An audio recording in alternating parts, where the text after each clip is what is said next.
to the 9th episode of the BPD Bunch talk show. We have a panel of people who are in functional recovery from borderline personality disorder, and each week, a few of us get together to discuss BPD-related topics to help give you insights into the different ways BPD can be expressed in someone's life.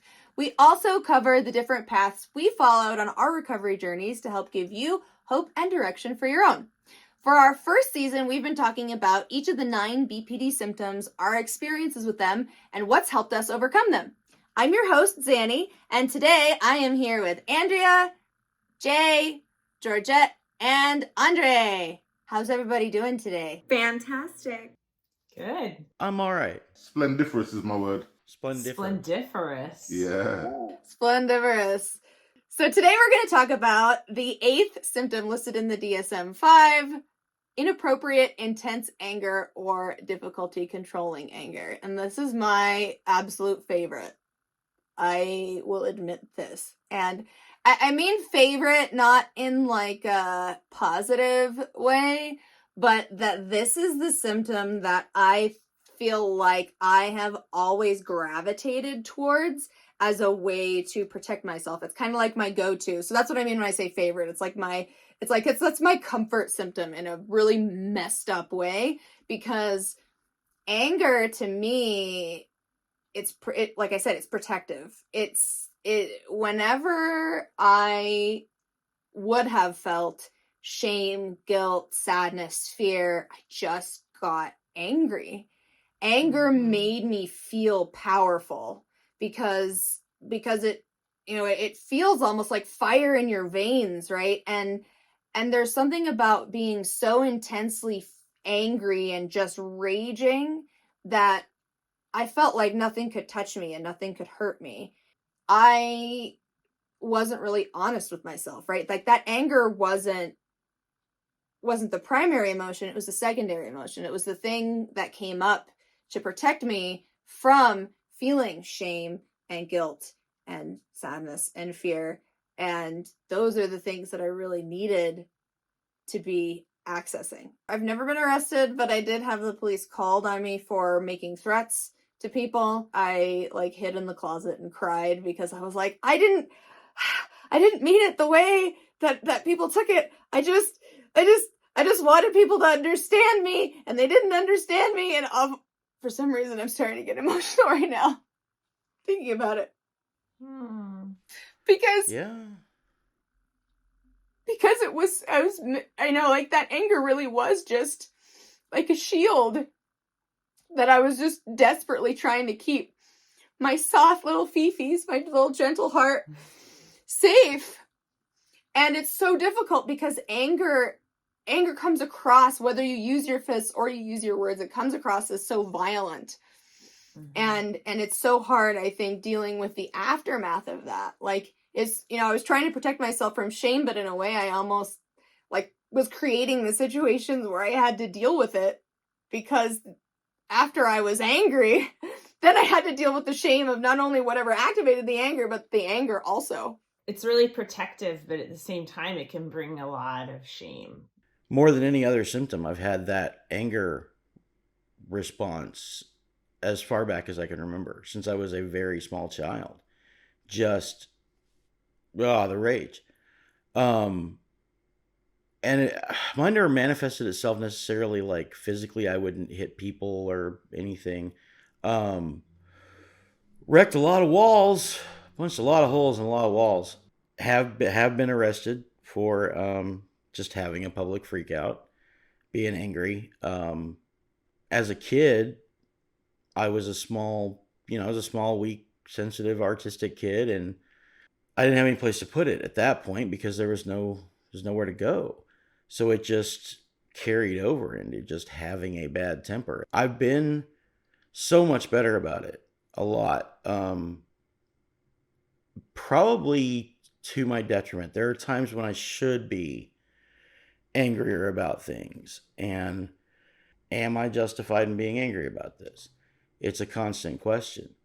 Because when you've had that response for so long, and then you get done, you've popped that bubble and all the rage is out, and then you have a chance to think about it, then the shame comes in. and the shame destroys you. I mean, I would have an anger episode and I would be completely useless for a week. I would feel that I didn't deserve to enjoy anything. That was powerful. That was a powerful thing, Jay, because there were certain parts of what you said just now which resonated with me. Like, as you said earlier on, to iterate, the anger thing was something that has always been in me from a young age, and my grandmother loved to remind me that I used to be a bit of a biter when I was little. Like, I was one of those little kids out of nowhere. I'd get so angry that I couldn't even vocalize or anything, so I would just bite people. This isn't always true, but I think it's a thought that, well, the boys may be a bit stronger, especially if you're a strong-willed guy. I think a lot of us have been disciplined very harshly as a youngster, and that then can often translate into how we view things like anger and discipline ourselves. Because I really believe that I didn't know what a gentle discipline was growing up in not just my family, culturally, because it was very much that, like, speak when you're spoken to and respect your elders and blah, blah, blah. So everything wasn't about you. It was about you being almost subservient to others. So that only potentially fed into the inappropriate anger that manifested later on, because it was almost like a volcano which just gradually would bubble, and then without someone to show you these things, plus having a diagnosis which at that age most of us would have been unaware of, how do you deal with it? And I describe myself almost as relating to the character called Darth Vader in Star Wars. If you don't know the story, certain things happen to this young man, and he turns from being a goodie to a baddie. And I kind of feel like when I discovered asking for help was at that catalyst point where I was either going to turn fully into that baddie, or I was going to choose another path. And I remember, as a consequence, I painted my little Darth Vader that Marie, my friend, got me. I painted him white instead of the black one, just to show that there's a difference in change. In the story, I know it's fictional, but it's very relevant. This young man thought that he was the good guy. And right up until the very end, he thought that his outbursts, his irrational anger, he thought they were all for the greater good, but they were actually leading him more and more down a darker path. And that, in essence, I think, is the story of a lot of us with this BPD, EUPD diagnosis. When we're actually manifesting that anger, we think we're the good guys and we're doing it for the good reason. And it's only now looking back on my past behavior that I could think, wow, I really was that dark stranger. I really love that description, because I have often related to the villain in stories also, not because I want to go down that path, but because I understand how they get from that pain and suffering and shame and all of that to acting in this sort of way. And exactly as Andre said, in the times when I've sent someone a really angry, nasty email, I, in that moment, really believed that I was standing up for myself and protecting myself from someone who was behaving badly. And there may have been a kernel of truth in that. I really don't believe that even our anger outbursts, they don't come from nowhere. They're activated by something. But I think the challenge is the degree to which it can kind of spiral out of control, right? Like me sending someone a nasty email and saying, "You're a psycho freak, you hurt me, how dare you, blah, blah, blah," versus saying, I could send another email that says, "Hey, the interaction we had left me feeling this way, and I want to resolve there are a lot of different ways to communicate that." Yeah. So my takeaway point is, if you find that you lash out quite a lot, don't look at yourself as being, a hard case or this and that. Look at yourself as someone who's gripped in the throes of fear. Because when I was young, I was a very scared child because I didn't understand a lot of what was going on around me. I came to the UK from a different place, different cultures. Everywhere I moved, it was stuff that I didn't understand. So again, like I said, my go-to thing is just try to replace the words anger with the word fear, and you will soon see how your behavior is driven from a very different place than how you thought it was.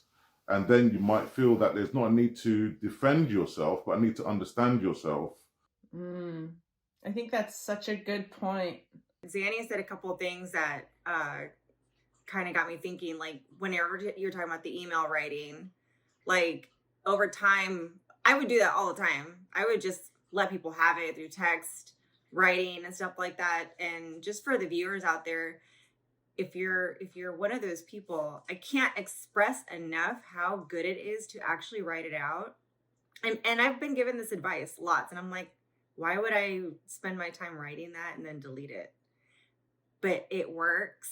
Oh gosh, does it work? I still do it to this day. Like I will write and write and write all these things that I'm thinking because I'm upset, and then I'll just save it and I just won't send it, or I'll delete it. And I'm like, because I just needed to get it out, which is usually what anger wants to do, is get out. So what was the symptom like for you?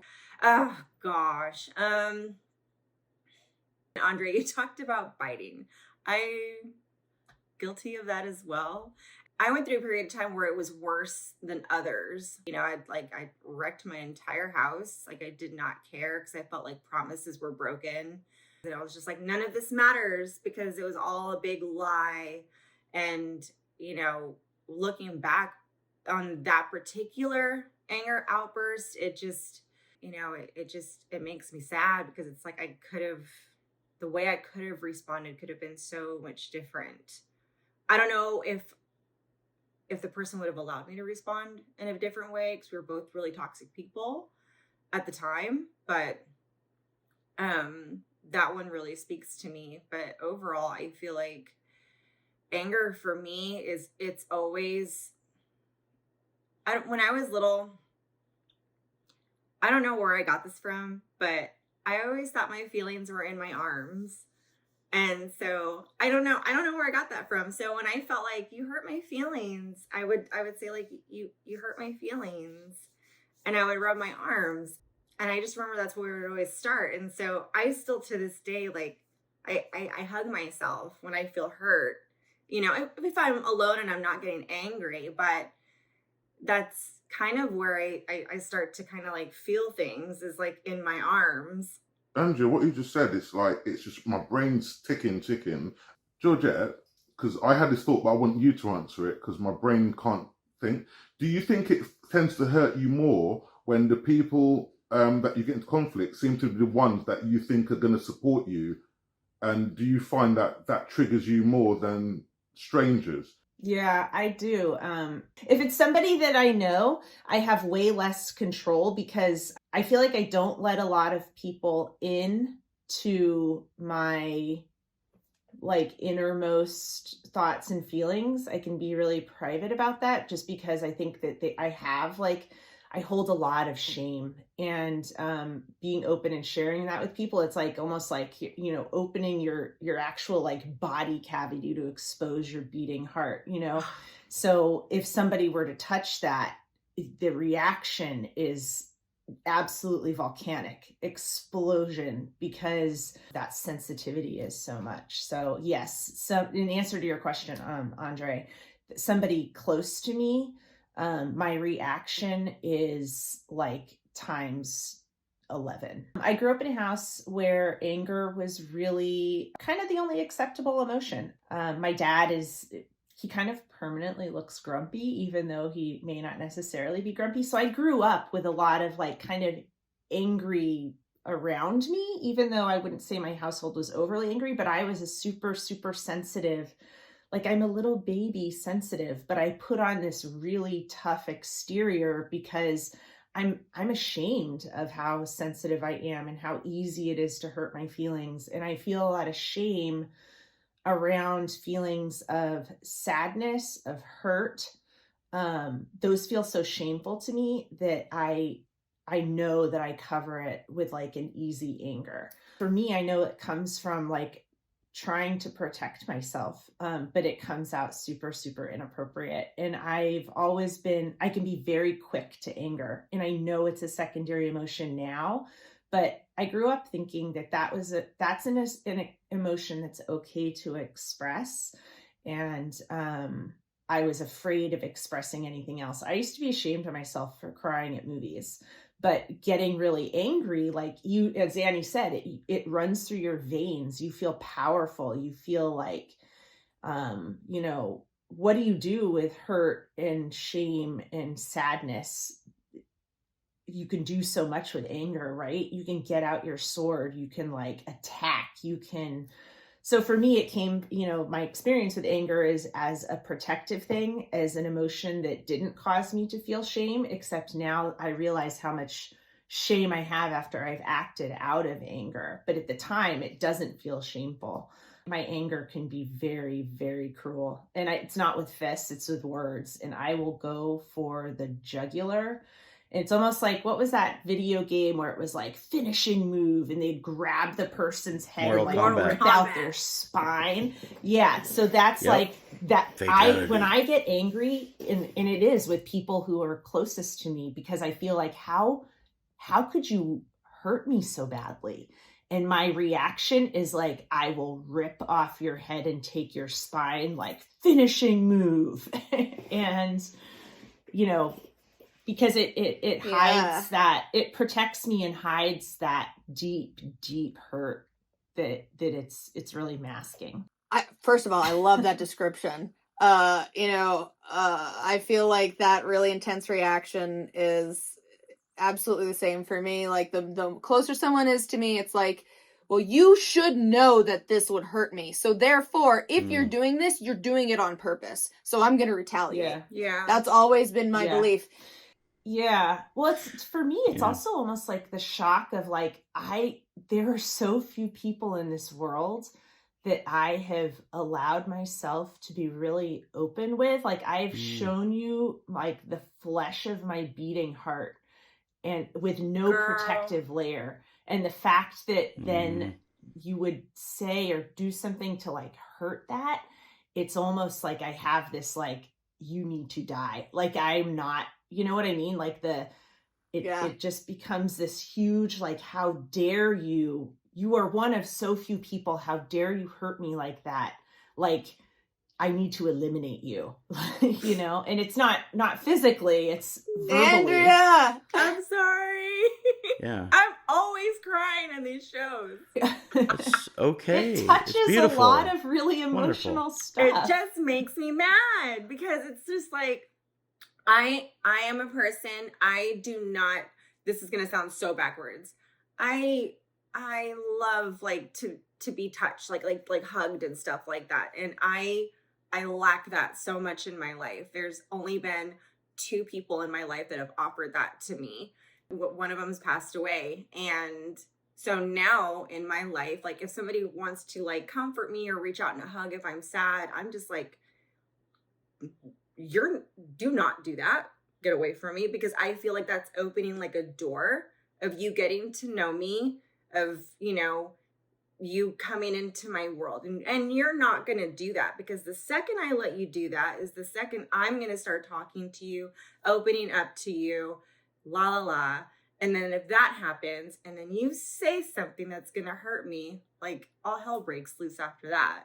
But like, yeah, it hurts so bad. And it's just like, why would you say something like that would be just so painful? So I tend to gravitate towards people, I mean, my circle is small anyway, that are not emotional. Thank God. Don't be emotional with me. Like that's what's better for me. And that's not what's better for me. I, deserve something better, but that's just kind of, that's my protective dome. Like you were saying, Andre, earlier, like I've got that glass dome around me and I've got that power and you're not going to cross it. I was just going to say, the trouble with glass is that because it is such a fragile subject, if it looks like someone's about to smash it, you have to do everything in your power to protect it. So that glass stone is probably a better analogy than the brick one that I used. Xannie, you were saying something, and then I interrupted. Then you and I lost where we were. Oh, Didn't so think. yeah, so there are just a few Nice. other things that I wanted to touch on before we talk about management. And one is that like there is this misconception, because like I know a lot of you have talked about like anger in your household or being exposed to a lot of anger, and there are a lot of people who think that like that is necessarily how somebody becomes to be this way, and that is not the case. Right. Like I grew up in a family where my parents have never yelled at each other once that I can remember. I've been yelled at only a few times in my life. So like anger in this like ragey, loud way, I wasn't exposed to that. You know, like Georgette was saying, like that was an appropriate emotion in her household. It was not appropriate in my household. And yet I still ended up the way that I did. And so I just wanted to put that out there, that like there are a lot of different ways in which we can develop this. It's not necessarily that it was taught to us by our environment in a direct way. Sometimes it's just like I think in my case, I pushed people away by being angry, and that made me feel safe. And because that made me feel safe, I kept doing it. It wasn't something that someone taught me. I just wanted to make that clear. And the other thing is that we're talking a lot about anger as a secondary emotion. Anger can be a primary emotion. There are a lot of completely valid reasons to be angry.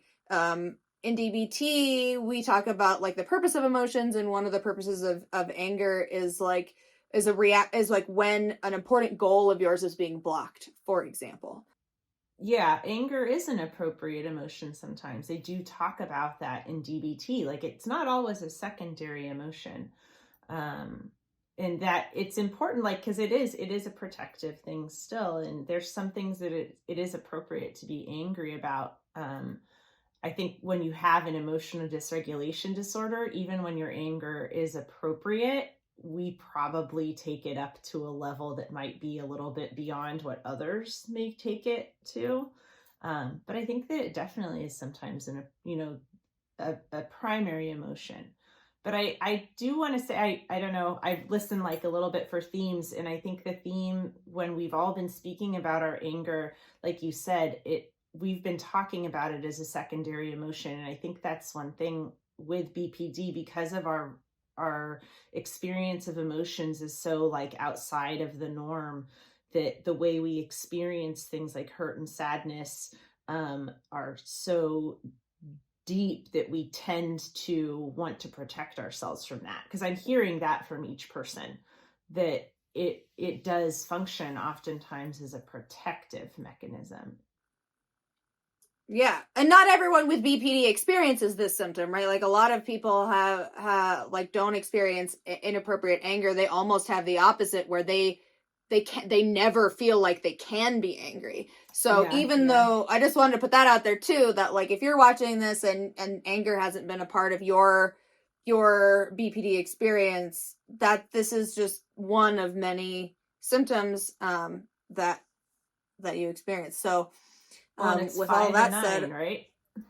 Yeah. As far as management goes, I touched on this in my intro video, but emotions are like waves, and some of them are small and pleasant, and some of them are huge and will destroy everything.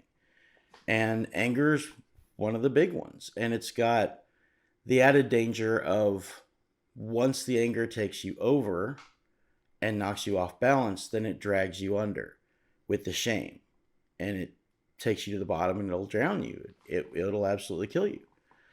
So I came up with the analogy of surfing angry. You think of it as a wave, and when you feel it coming, you just calm, picture yourself paddling as hard as you can, and when you feel it start to lift you up, stand up and be on top of it. Then you're in control. You're observing it. You can still observe how powerful it is, and you can still be impressed by that.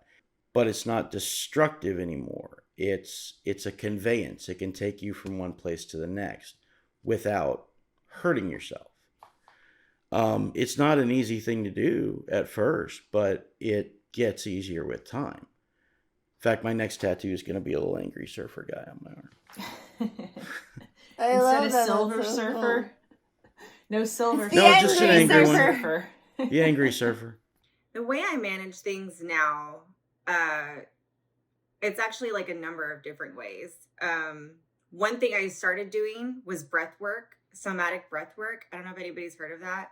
Can you give a brief description, since I don't actually know what that is? Yes. Okay. So, somatic breath work, it's about an hour or so long, and it's a series of deep breaths. It's actually intended for trauma. You need like kind of focus on something that's kind of going on, something that you want to release. And when you let that breath out, like you're in a room with other people. I know this is sounding a little weird, but when you're in it, it's amazing. And people are crying, yelling, screaming, like breathing really deep out. Like it's super intense. It's amazing. And then everybody's just doing their own thing. And then it calms down. And he's like coaching you. He's like, like, what are you really seeing? Like, what's been bothering you? What's going on? And then it calms down. It goes into a series of like easier breaths. And then he's like, what do you want to bring back in? What do you want to bring into the world? Like what kind of person do you want to be in this world? And it's so peaceful. And that was something that I did because of man. That's how I started doing it. And it was really helpful. And then I did it, for like other reasons that I just wanted to, like, one being anger.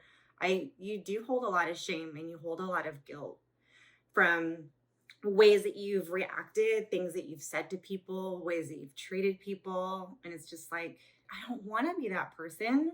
I don't want to know that that was me, but it was me. And I did say that and I did do that. And I can't go back in time and I can't change those things, but I need to forgive myself for those moments that I went through.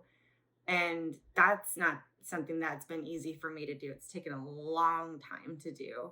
Well, I loved hearing about like the somatic breath work. You had mentioned that you write things down and then delete it. And when you had said that, that's actually one of the ways that I found to manage my anger is I use the stop skill, like just don't act, like just stop, take a breath, observe, and proceed mindfully. For me, a lot of times it's just that stopping so that I don't act out of like extreme anger.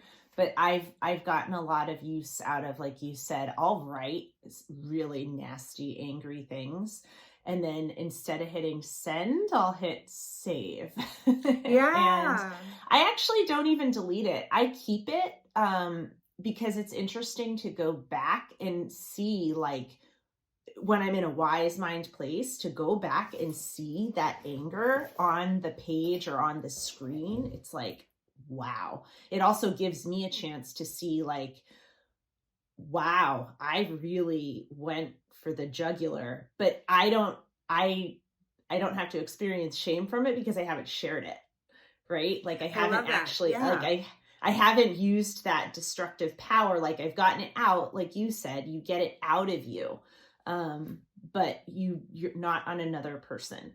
So I found that is a really effective way to manage my anger in a lot of situations. So I was happy to hear. I was like, oh, it works for somebody else too. Because I think that when we're talking about like how when we manage things, I'm all for like simple and easy to do and like one thing to do. And that writing it down is really powerful. Yeah, I don't do that often, but I do that. I have done that also.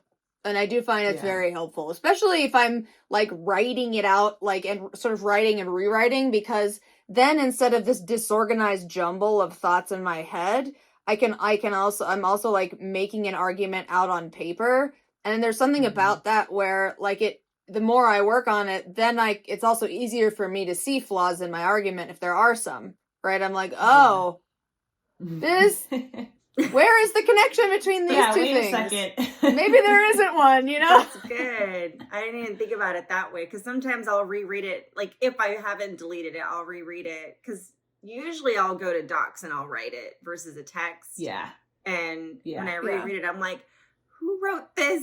Like that was me. I have a Google Doc that I started, like, I will write in the Google Doc, and the Google, like going back and looking at this Google Doc, it's like it almost has blood on the page, like the viciousness of what's in there. But again, you can see how irrational it is on the page. So I don't know, Andrea, maybe you should try keeping more of your stuff instead of deleting it.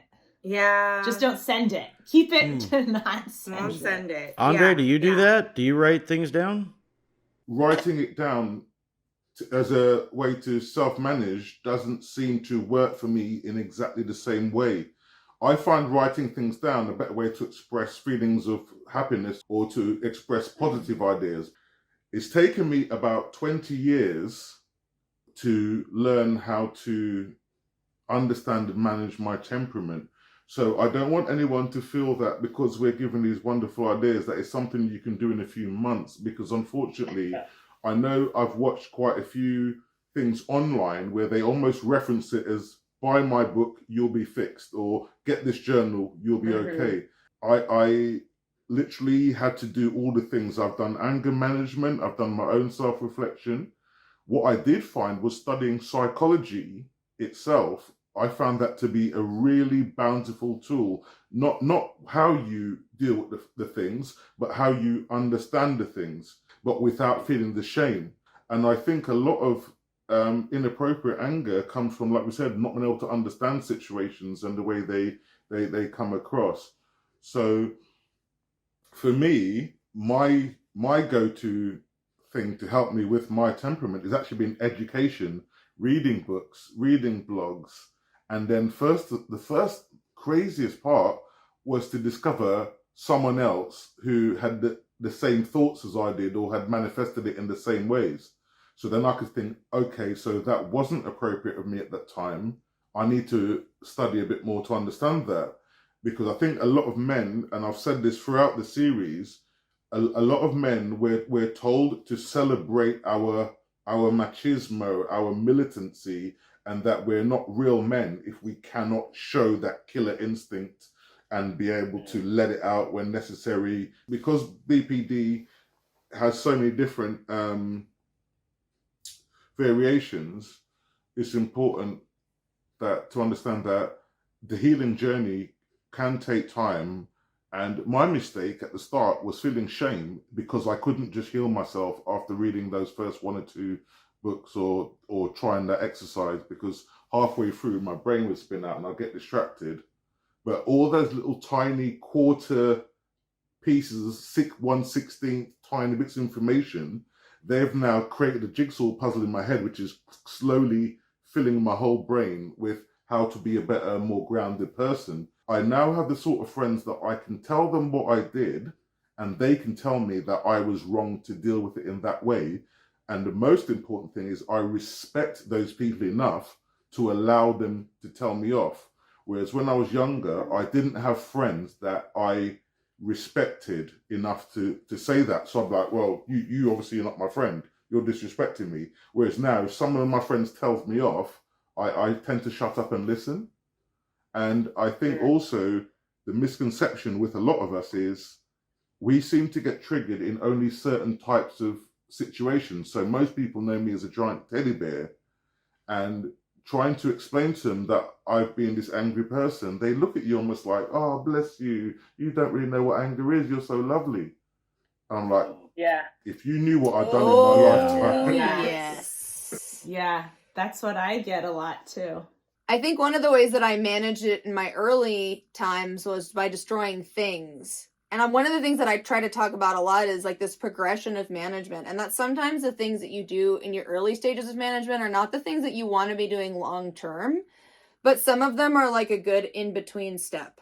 So like if you feel like you're stuck between hurting someone physically or hurting a thing, hurting the thing is a much better alternative, right, than hurting another person. And so, like in my moments of extreme anger, especially in my earlier stages of recovery, it was a lot of breaking stuff. Smashing dishes or ripping a project to shreds. But I think the biggest thing that's really helped me, paying attention to body sensations. For me, anger starts as like this energy in my chest, and as long as it doesn't move to my extremities, then I can keep a clear head. But as the second I start feeling like that energy is moving to the rest of my body, and particularly I'll get this jolt up my spine. If I get that, I have about 3 seconds to get the heck out of there before I will no longer have control, like executive control.